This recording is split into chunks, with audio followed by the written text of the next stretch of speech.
Эфир телеканала продолжит выпуск новостей. В студии Василий Раченко. Здравствуйте. Коротко о главных темах. Глава Минприроды рассказал о запасах нефти и газа в России. Как долго бюджет страны сможет пополнять экспорт ресурсов? Белого медведя, который около месяца хозяйничал в Тампонском районе, доставили в Якутск. Дальнейшую судьбу решит московская комиссия. Большие гастроли Российского театра имени Волкова проходят в столице нашего региона. Чем будут удивлять якутского зрителя? Названы симптомы, шестикратно повышающие риск смертности от COVID-19. Исследование провела международная группа ученых. В них приняли участие почти 4000 пациентов из 13 стран с подтвержденным коронавирусом. У 82% из них наблюдались общие неврологические проявления болезни, головные боли, потери вкуса и обоняния. Пришли к выводу, что неврология связана с более высокой внутрибольничной летальностью. Теперь об эпидобстановке в нашем регионе. За сутки в Якутии выявили 105 новых случаев коронавируса. По данным оперативного штаба, из них в Якутске 60. Среди районов наибольшее количество по-прежнему приходится на Мегино-Кангаласский, там 13 пациентов. В Чурапчинском районе 7, Амгинске 6, Намске 4, в Сунтарском и Усть-Алданском по 3 случая, в Алданском, Горном, Нерюнгринском по 2. Единичные случаи зафиксированы в Верхоянском, Кобяйском и Аймиконском районах. За сутки лаборатории региона провели свыше 1800 исследований на COVID-19. Глава Минприроды рассказал о запасах нефти и газа в России. Александр Козлов поведал, что при текущем уровне добычи черного золота хватит на 59 лет, природного газа на 103 года. Некоторые месторождения высвобождаются уже сегодня, другие же, напротив, еще не получили полную нагрузку. Кроме того, сроки исчерпания ресурсов будут зависеть от геологоразведки, в том числе в труднодоступных местах. На трубке Зорница в Удачном возобновляется добыча. В этом году план 700 тысяч тонн руды. Напомним, год назад добычу на месторождении временно приостановили, технику законсервировали. С 1 июля прошлого года горняки вновь начинают разработку карьера. Сейчас необходимо подготовить технологические проезды, подъездные пути и внутрикарьерные дороги, а также организовать рудные склады и места хранения отвалов. Центр сервисного обслуживания занимается подготовкой горной техники. На днях она прибудет на месторождение. Продолжается работа и по подбору специалистов. По кадровому вопросу, сейчас тоже согласно мероприятий производится и подбор персонала, и вот штатных единиц поэтапно. Тоже график расписан. В принципе, особо таких серьезных проблем нет. В основном упор делается на местных. Здесь, на Якутию. Это что касается горных профессий.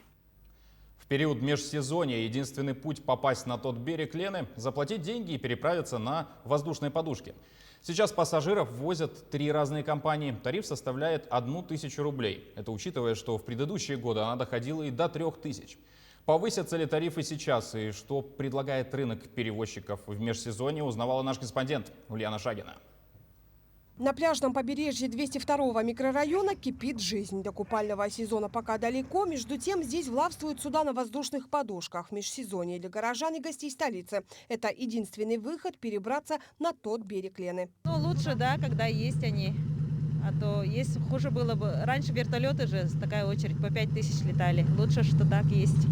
С 202-го традиционно курсируют хибусы. Лена сервис – один из самых крупных сегодня частных извозчиков, на счету которого 20 таких судов на воздушных подушках. Кроме того, 5 специальных тайфунов, которые не приостановят работу и в самый пик прохождения ледохода. В это время стоимость проезда традиционно станет выше. Дорога-то вот сейчас начала ломаться. Но я думаю, когда уже шевеление льда будет, может до 1500 дойдет.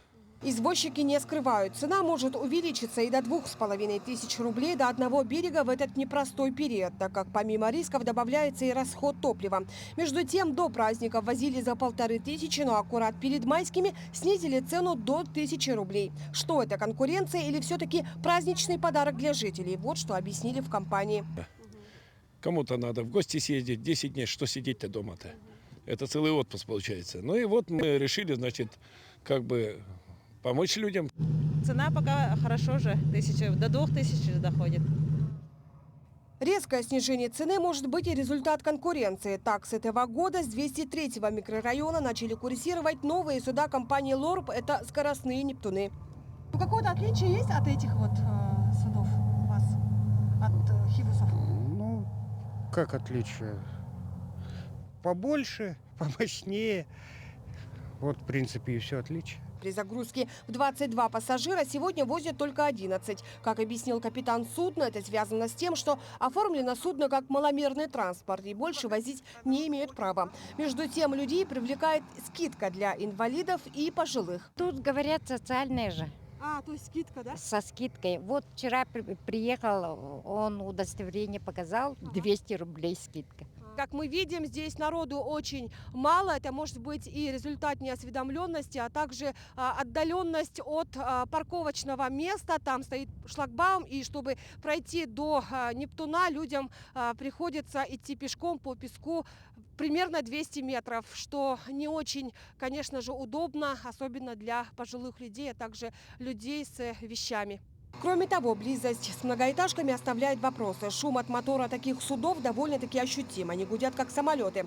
К примеру, для «Хибусов» администрация столицы в этом году впервые выделила специальное место после прохождения всех проверок, в том числе и на звуковые барьеры. Так что можно себе представить, каково сейчас жильцам близлежащих от берега домов. Ульяна Шагина, Илья Сыромятников, Якутск. Вертолет с белым медведем, отловленным в поселке Джибари-Кихая, прибыл в Якутск. Об этом рассказал министр экологии Сахамин Афанасьев. Сегодня в Москве пройдет заседание комиссии по редким и находящимся под угрозой исчезновения животным, где будет принято решение по дальнейшей судьбе медведя.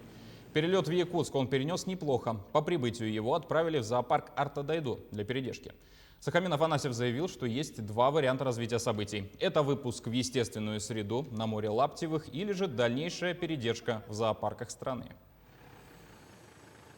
Медведь угрожал, конечно, людям. Он зашел уже в поселок. И в местах естественного пребывания он не мог добывать себе пищу. В связи с чем было принято решение направить оперативную группу Минэкологии. Ребята справились очень хорошо с поставленной задачей. Помог нам экипаж полярных авиалиний. Медведь перелет перенес неплохо. Сейчас коллеги повезли в зоопарк республиканский для передержки и для карантинных мер. Возможно, Мишка, пока гостит в Якутске, поможет ученым. Ведь на этой неделе стартует научная экспедиция по изучению белого медведя и других морских млекопитающих под названием «Хозяин Арктики». Впервые акция прошла в прошлом году. Тогда ученые провели тестовые авиаучеты вдоль побережья Карского и Баренцева морей. В этот раз исследуют малоизученные акватории. Для этого 14 мая из аэропорта Тикси вылетит самолет с учеными на борту на поиски медведей по 10 маршрутам. Каждый не менее 1000 километров. Главная задача – это сохранение краснокнижных животных Арктики. Проект поможет понять, сколько сегодня белых медведей живет в Якутии, определит ареал их обитания и пути миграции. Нам очень важно понять вот эту миграцию, куда она идет, зачем идет, что они делают, что сегодня с сырьевой базой происходит для медведя. Потому что, посмотрите, не просто сегодня медведь белый зашел в середину Якутии, в Джибарики. Представляете, он зашел куда? Он прошел 1000 километров. Спокойно зашел там, где моря нету. Мы ждем от вас, ученых. Соответственно, эта программа для нас очень важна и интересна.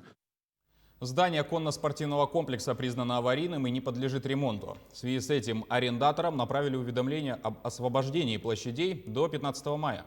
Накануне в Якутске прошло совещание, в ходе которого обсудили данный вопрос. О том, какая судьба ждет Федерацию конного спорта Якутии, в материале Сыргланы Неустроевой. 6 из 55 денников конноспортивного комплекса «Агату» признано аварийными, вследствие чего уже 15 мая более 50 лошадей от 20 предприятий вынуждены будут освободить комплекс. Сезон такой, что весной у нас для лошади что надо? Дорожка надо. А дорожка только у нас хорошая, лицензированная дорожка у нас только здесь, ЕГСХ, ипподром, Якутском республиканском ипподроме. Поэтому мы сейчас очень, через 5 дней нас хотят отсюда выдворить, не знаем куда. Народ очень волнуется, как нам быть. Если мы отсюда уйдем, этот сезон уже как будто у нас пропадет. Лошадей негде ставить, негде тренировать. На минувшем итоговом совещании Федерации конного спорта многие ее представители не сдержали эмоций. Ипподром Агату был открыт еще в 40-х годах прошлого года. Скачки здесь проводились даже в годы войны. Покинуть это место для многих значит распрощаться с конным спортом. По свою ответственность как-то же можно договориться, понять друг друга тогда. У меня же некуда выезжать. Закрытие КСК – это значит полное непроведение чемпионатов республики и города Якутска по конкуру. Это олимпийский вид конного спорта. Не будет занятий по иппотерапии. У нас дети окажутся опять за борту. Он единственный ипподром на Дальнем Востоке, у которого есть такая лицензия. Лицензия действительно до конца 2022 года. Если мы в этом году на этом ипподроме не проведем ни одной скачки и не отчитаемся перед Министерством сельского хозяйства, естественно, мы автоматически выпадем из реестра. Однако альтернативу предложил заместитель председателя правительства Михаил Никифоров, а именно передача комплекса на баланс администрации города. Таким образом, это упростит систему бюрократических разбирательств и содержания здания. Но все это вопрос не одного месяца и даже года, а покинуть КСК просят уже сейчас. Как разрешится ситуация, пока неизвестно, однако готовность взять ее на контроль выразил зампред правительства Михаил Никифоров. Не отказались от сотрудничества и другие стороны. Саргалана Неустроева, Григорий Николаев, Якутск. Большие гастроли Российского государственного академического театра имени Федора Волкова проходят в Якутске. Они продлятся по 16 мая. Что ждет якутского зрителя, узнал наш корреспондент Алексей Лукьяненко. Действительно, это уникальный случай, когда наши зрители смогут увидеть постановки старейшего русского театра России на нашей сцене, да еще и в год 130-летия Русского драматического театра имени Александра Пушкина. Волковский театр сыграет одни из лучших спектаклей. Зрители увидят постановки 2014 года, спектакль «Москва-петушки», 2020 года «Калина красная» и премьерную постановку этого года комедию «На краю земли». Труппа приехала в составе порядка 50 человек. Якутские зрители смогут увидеть ведущих артистов театра, многие из которых знакомы им по работе в кино и сериалах. Любой спектакль, который мы привозим, да, я думаю, что и который ставят на этой великолепной сцене, любой режиссер скажет вам, что он хочет, чтобы зритель уходил с наполненной душой, с наполненной головой. Нам бы всегда хотелось, чтобы зритель забирал что-то из любого спектакля, чтобы он не просто так посидел, хотя и отдохнул тоже, конечно, но чтобы он брал для себя какие-то жизненные какие-то ситуации, которые настраивают его на вопрос-ответ, кто я, что я. Приехали специально к вам, первый русский для старейшего театра Якутии. Для нас не первый опыт осваивания Дальнего Востока. Мы уже были и в Хабаровске, и в Анадыре, и в Биробиджане. В общем, так что разница во времени нас, наверное, не пугает. Мы, наверное, уже такие опытные в этом плане. Надеемся, что мы понравимся зрителям, и нам тоже здесь все понравится. Первый русский общедоступный профессиональный театр был основан в 1750 году в Ярославле выдающимся актером и режиссером Федором Волковым. В Якутск первый русский театр страны приехал впервые. Гастроли стали возможны благодаря федеральной программе «Большие гастроли», организованные Росконцертом согласно Всероссийскому гастрольно-концертному плану Министерства культуры России. Ярославль, который сегодня к нам приехал, 6 представлениями, с 3 спектаклями, да, это выручка нашего Русского академического драматического театра. А когда мы выезжаем, например, русский 2 года назад, год театра, выезжал в город Читу, тоже были большие гастроли. Мы любим большие гастроли. И в этом году к нам приедет Мариинский театр, а в следующем году приедет Большой театр. Это связано с столетием нашей республики. Программа «Большие гастроли» призвана формировать и объединять общее культурное пространство России, расширять рамки творческого взаимодействия театральных коллективов, способствовать привлечению новой зрительской аудитории на территории всей страны.